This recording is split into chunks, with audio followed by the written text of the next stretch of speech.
Humanity may never reach another star, not because we lack the rockets, not because we lack the will, but because the laws of physics themselves may simply forbid it. And the terrifying part is that the more we understand those laws, the more permanent that verdict looks. Imagine standing at the edge of everything, staring into a darkness so vast that the light reaching your eyes left its source before your civilization existed, before your species existed, before the first fish crawled from the ocean, and yet you want to go there. That burning, irrational, magnificent impulse may be the most human thing about us, the seed of every telescope ever built. Every rocket ever launched, every scientist who stared at the night sky and refused to accept that the universe was simply too large to touch. But here is what nobody tells you at the start. The barriers to interstellar travel are not engineering problems. They are not budget problems. They are not problems of political will. They are written into the fabric of reality itself. And to understand why we don't need to look at rockets, we need to look at the deepest structure of the universe, at space-time, at energy, at entropy, at the laws that govern everything. Most people think of space as emptiness, a dark backdrop, the void between things, but that is wrong, because in 1915, Einstein completed the general theory of relativity, and what he told us was shocking. Space and time are not a stage on which events happen. They are participants in the physics. Space bends, time warps, they curve in response to mass and energy, and that curvature is what we call gravity. It is what holds you to the floor right now. It is what keeps Earth in orbit around the sun. But here is what most people miss. The universe is not just curved locally by planets and stars. The universe itself as a whole is expanding, and is not expanding like a balloon expanding into a room. It is expanding in the sense that the distance between points in space is increasing everywhere simultaneously. The fabric of space itself is stretching, and now here is where it gets worse. That expansion is accelerating. Right now, as you watch this, galaxies beyond a certain distance are receding faster than the speed of light, not because they are moving through space too fast, but because the space between us and them is being generated faster than light can cross it. There is a cosmic horizon, a sphere around us beyond which light will never reach us. Galaxies sending signals in our direction right now, sending signals that will never arrive, and that is not a technical problem. That is the universe. But the cosmic horizon is actually not the most immediate problem. The most immediate problem is simpler and in some ways far more brutal, and it is energy, because here is the fundamental rule of motion in our universe. To move something, anything, you need energy.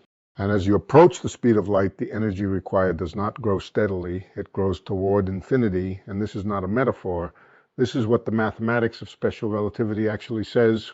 Einstein's equations tell us that to push a 1 kilogram mass to 90% of the speed of light requires roughly 3 times 10 to the power of 17 joules, which in human terms is approximately the total energy output of all human civilization, every power plant, every engine, every burning fuel source on Earth for an entire year. For 1 kilogram, and you still have not arrived, you still need to decelerate when you get there, which requires the same energy all over again. And now think about the mass of an actual spacecraft, the crew, the food, the water, the life support, the structural materials. You are not moving 1 kilogram. You are moving thousands of tons. And the numbers stop being numbers and become something closer to impossible. In 1903, a Russian school teacher named Konstantin Tsiolkovsky derived an equation called the rocket equation, and engineers love it and fear it in equal measure, because it says that the amount of propellant you need to reach a given velocity grows exponentially with the velocity you are trying to reach. And for a chemical rocket, the exhaust velocity is a few kilometers per second. So if you want to reach just 1% of the speed of light, your fuel must outweigh your ship by a ratio so enormous it cannot be meaningfully expressed.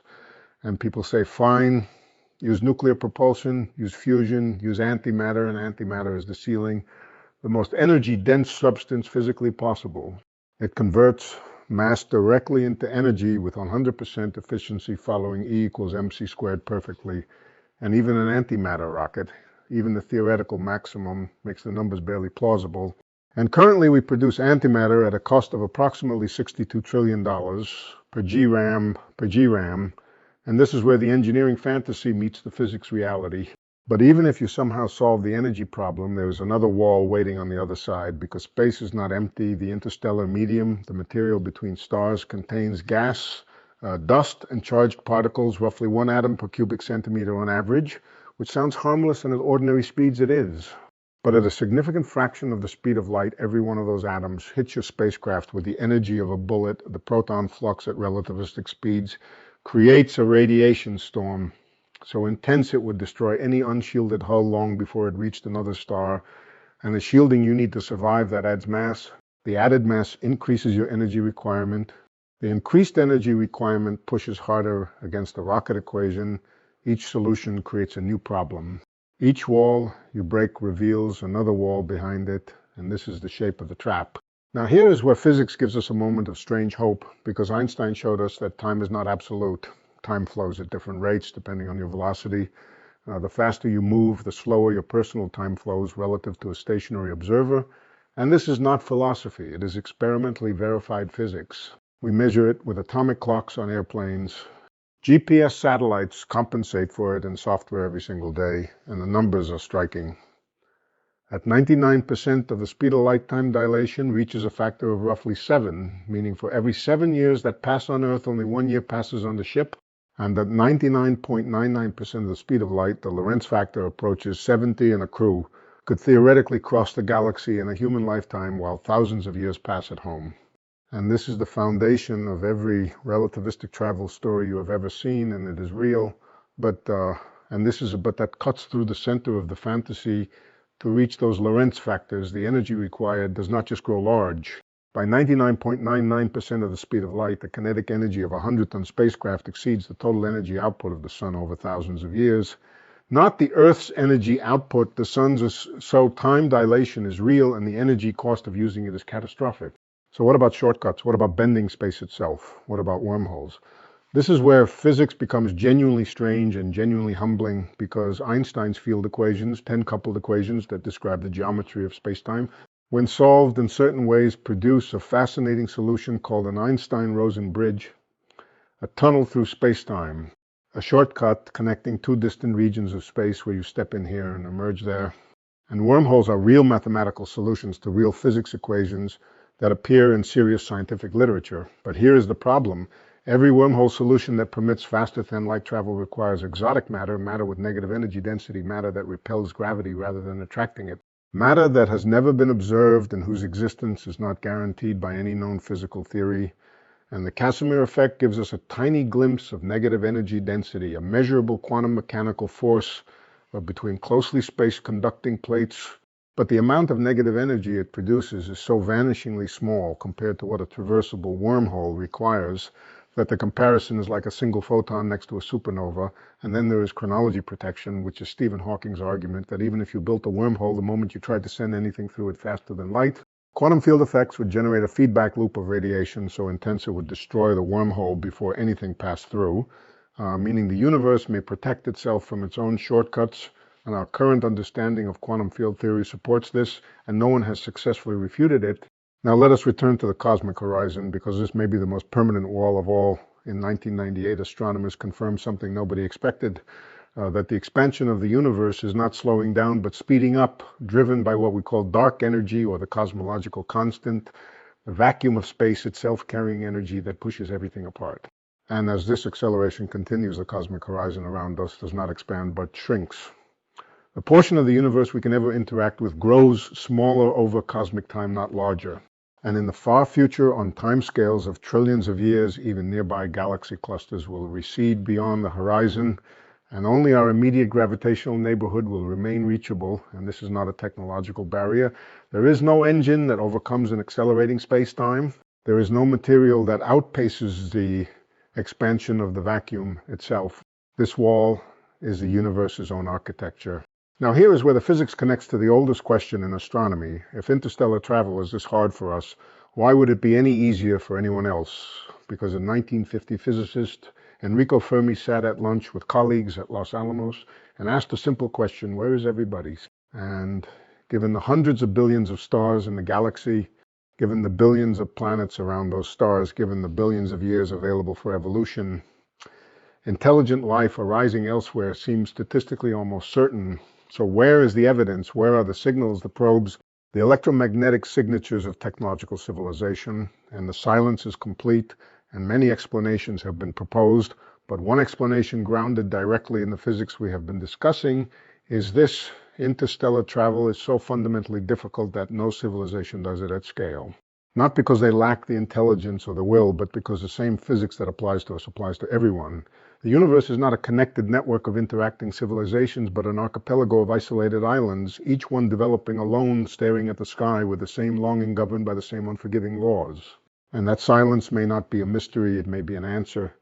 There is one more physics problem that rarely makes it into the inspirational speeches, and it is entropy. The second law of thermodynamics is the most reliable law in all of physics. It has never been violated, not once in any experiment ever performed, and it says that disorder accumulates, complexity degrades, every machine runs down, and a generation ship, a vessel designed to sustain human life for centuries across interstellar distances, is at war with the second law from the moment it launches. Because every system requires maintenance, maintenance requires resources, resources are finite, and finite resources consumed by entropy over centuries create a mathematics of failure that has no known solution. But there is something even deeper than the mechanical problem, which is that we are not abstract intelligences that can be separated from our environment without consequence. We are biological machines shaped by 4 billion years of evolution on a living planet. We need seasons. We need horizons, we need the specific sensory and psychological environment that built us.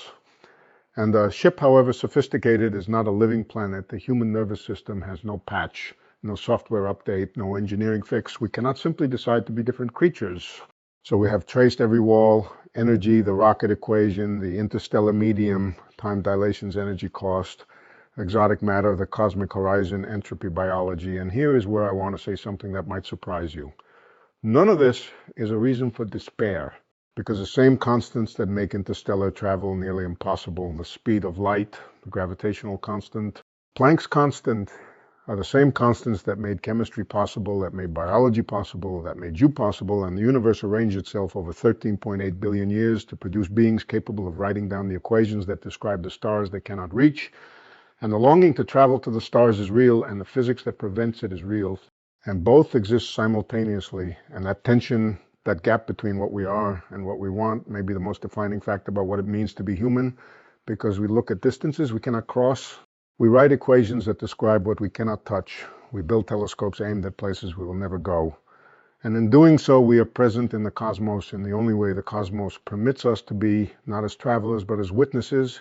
And a universe you could cross in an afternoon would not be worth crossing at all. The scale is what makes it magnificent. The impossibility is what makes the question matter. The stars will not come to us. We may never go to them, and we will spend the rest of our existence as a species asking why, driven by the same beautiful madness that looked at an unreachable sky and decided that understanding it was worth everything. And that impulse, that refusal to accept the silence, is not a failure of physics. It is the most human response to it.